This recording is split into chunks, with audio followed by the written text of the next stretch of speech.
Kita pergi ke bahagian seterusnya, bab tingkatan 3, bab 3 pengangkutan. Kali ini kita akan pergi ke bahagian 3.2. Okey. 3.2 adalah berkenaan tentang sistem peredaran darah. Okey. So, sistem peredaran darah. So, dalam aktiviti kali ini, kita ada aktiviti merujuk buku teks dan juga menggunakan AR scan. Okey, sistem peredaran darah dalam buku teks daripada muka surat 83 hingga 93. Okey, apakah objektif yang kita nak capai? Nak faham 3.2 ni tentang sistem peredaran darah. Pertama, kita nak memahami maksud sistem peredaran darah haiwan. Kita nak faham apakah maksud sistem peredaran darah haiwan? Adakah sama dengan manusia? Ke tak? Ke adakah ia berbeza mengikut jenis haiwan? Itu kita nak tengok. Sistem peredaran darah haiwan. Okay. Macam ikan, kita tak nampak kan? Macam mana saraf-saraf dia kan? Okay, macam itulah ya. Okay. Kedua, kita nak menerangkan struktur dan fungsi jantung serta salur darah dalam sistem peredaran darah manusia. First, kita akan tengok haiwan. Kemudian kita akan tengok struktur jantung dan macam mana sistem peredaran darah dalam manusia. Dengan lebih detail lagi. Okay. Kemudian, untuk jalankan eksperimen, kita boleh buat kat rumah juga. Okay. Nombor 3, menjalankan eksperimen untuk mengkaji faktor yang mempengaruhi kadar denyutan nadi. Terfikir tak, kenapa kadar denyutan nadi ada dalam subtopik jantung? Adakah dua perkara ini berkaitan? Okey. So, yang terakhir sekali, nombor 4, mewajarkan kepentingan mengekalkan jantung yang sihat. Apa pentingnya untuk kekalkan jantung yang sihat? Jadi, untuk slide kali ini, kita akan melihat keempat-empat objektif ini. Jika dalam perbincangan kita, kamu ada terkeliru, kita back kepada objektif ini. Okey, jom kita tengok objektif pertama. Maksud sistem peredaran darah haiwan itu sendiri. Okey, seterusnya kita nak lihat bahagian. Okey, sorry. Okey, seterusnya kita nak lihat bahagian. Okey, seterusnya kita nak lihat bahagian memahami maksud sistem peredaran darah haiwan. Okey. So, apakah maksud sistem peredaran darah haiwan? Okey, dalam sistem peredaran darah haiwan, rujuk buku teks kamu ya.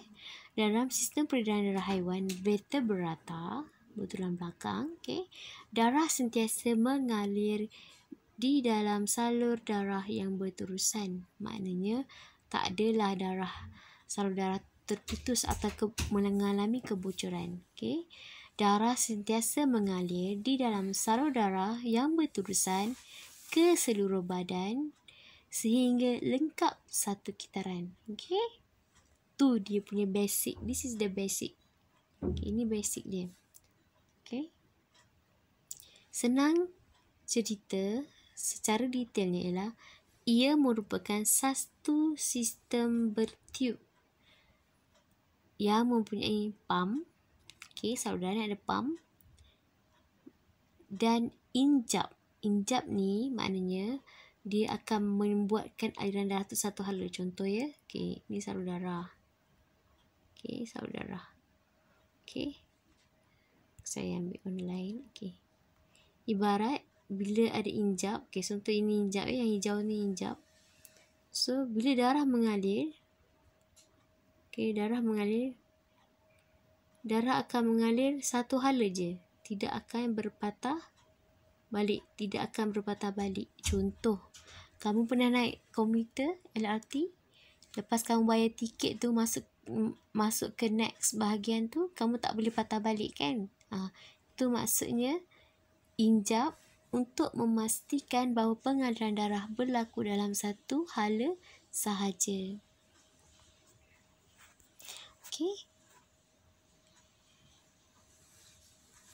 Seterusnya kita nak lihat ia mengandungi 3 komponen, iaitu jantung, salur darah, dan darah. Kita nak bincang pasal jantung, salur darah dan darah. Sama je. 3 poin ni. Dan sistem peredaran darah bagi vertebrata berlainan adalah berbeza. Kita tengok, adakah mamalia sama dengan amfibia?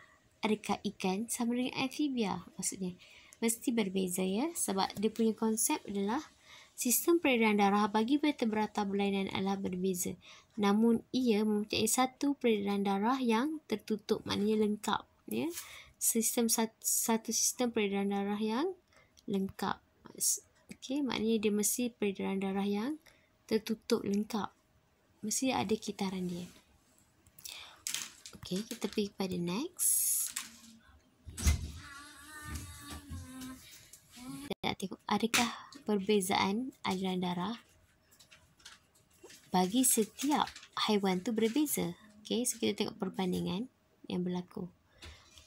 Kita tengok bahagian pertama. Jenis vertebrata adalah ikan. Bilangan ruang dalam jantung 2 ruang, 1 atrium dan 1 ventricle. Apa benda ni? Nanti kita tengok dalam gambar aja ya. So kita tengok amfibia dan akhir sekali mamalia. Kita tengok kat sini ikan, amfibia dan kebanyakan reptilia, burung, mamalia termasuk manusia. Bilangan darah mengalir sekali. Kita tengok apa yang sekali, apa yang dimasukkan sekali. Sorry. Kita tengok apa yang dimasukkan dengan sekali, apa yang dimasukkan 2 kali, apa yang dimasukkan 2 kali, apa yang dimasukkan bilangan ruang tadi. So kita tengok.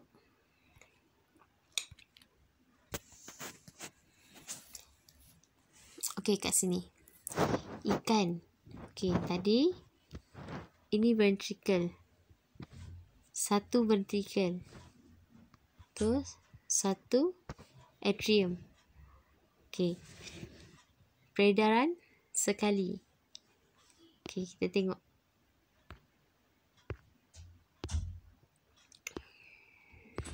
Ayat tadi disebut 2 ruang.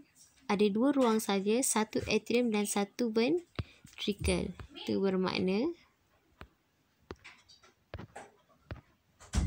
tadi kamu tengok 1 ventricle, 1 atrium. Dia ada 2 ruang. Ruang 1, ruang 2. Ruang 1, ruang 2 kat sini.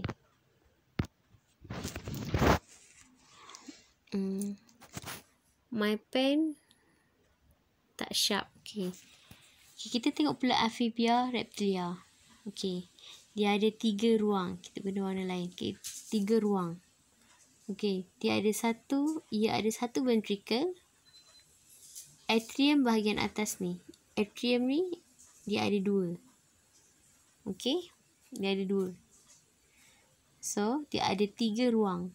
2 atrium, 1 ventricle. 2 atrium, 1 ventricle. Peredaran dia 2 kali. Maksud dia ialah dia lalu jantung 2 kali. Untuk lengkapkan satu kitaran. Kalau burung, mamalia dan manusia, dia ada 2 ventricle kat sini dan 2 atrium. Ni, 2 atrium. So, dia ada berapa ruang? Ada 4 ruang. 1, 2, 3. 4. 2 atrium, 2 ventricle. Jenis peredaran juga adalah 2 kali. Itu yang jadual tadi. Kalau kamu lihat balik, adalah peredaran 2 kali. So, next. Sampai sekali, 2 kali, 2 kali, 4 ruang, 3 ruang, 2 ruang. Okey, seterusnya kita nak lihat manusia.